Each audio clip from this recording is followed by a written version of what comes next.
கோவை மாவட்டம் மேட்டுப்பாளையத்தில் மகளின் திருமணத்திற்காக வைத்திருந்த 30 சவரன் நகைகள் 9 லட்சம் ரூபாய் பணம் திருடப்பட்டது பெரும் வேதனையை ஏற்படுத்தியுள்ளது. கொள்ளை போன நகை பணம் கிடைக்குமா? கொள்ளையர்கள் சிக்குவார்களா?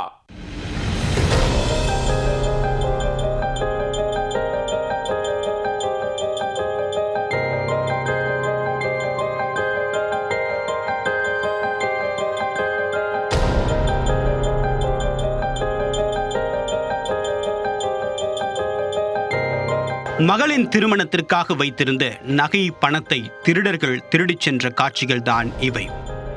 திருமண நிச்சயதார்த்தம் முடிந்த நிலையில் மொத்த நகை பணமும் திருடு போன குடும்பம் என்ன செய்யும்? போலீசார் உதவுவார்களா? கோவை மாவட்டம் மேட்டுப்பாளையம் அருகே உள்ள காரமடை கண்ணார்பாளையம் வசந்தம் நகரை சேர்ந்தவர் சந்திரசேகர். இவர் மேட்டுப்பாளையத்தில் மின் வாரியத்தில் ஃபோர்மேனாக பணியாற்றி வருகிறார். இவருடைய மகளுக்கு திருமணம் நிச்சயிக்கப்பட்டு வரக்கூடிய ஜூலை மாதத்தில் திருமணம் நடைபெறவுள்ளது. இதற்கான நிச்சயதார்த்த நிகழ்ச்சி மேட்டுப்பாளையத்தில் உள்ள மண்டபத்தில் வியாழக்கிழமையன்று நடைபெற்றது. இதற்காக குடும்பத்தில் உள்ள அனைவரும் மண்டபம் சென்ற நிலையில் திருமணத்திற்காக வாங்கிய 30 சவரன் தங்க நகை மற்றும் 9 லட்சம் ரூபாய் ரொக்கப்பணம் ஆகியவற்றை வீட்டில் வைத்துவிட்டு சென்றனர்.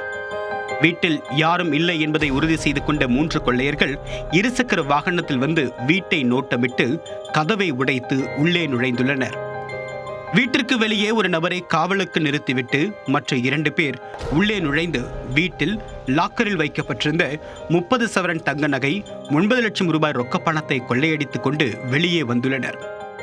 அப்போது அவர்களை பக்கத்து வீட்டில் வசிப்பவர்கள் பார்த்த நிலையில் மறைத்து வைத்திருந்த பட்டா கத்தியை எடுத்து அவர்களை மிரட்டிவிட்டு இருசக்கர வாகனத்தில் மூவரும் தப்பிச் சென்று விட்டனர். பிறகு அதே கும்பல் அடுத்த தெருவான ஓம் சக்தி நகரில் பிரகாஷ் என்பவரின் வீட்டில் நுழைந்து பீரோவில் இருந்த 3.5 சவரன் தங்க நகை 11,000 ரூபாய் ரொக்கப்பணம் ஆகியவற்றை கொள்ளையடித்து சென்றனர். மேலும் அதே பகுதியில் விக்டர் என்பவருடைய வீட்டில் நுழைந்து சப்தம் கேட்டு அருகில் இருந்தவர்கள் வந்த நிலையில் அங்கிருந்து தப்பி ஓடிவிட்டனர். இந்த சம்பவம் குறித்து போலீசார் விசாரணை மேற்கொண்ட நிலையில் விக்டர் வீட்டில் உள்ள சிசிடிவி கேமராவில் கொள்ளை முயற்சி செய்த காட்சிகள் பதிவாகி உள்ளன.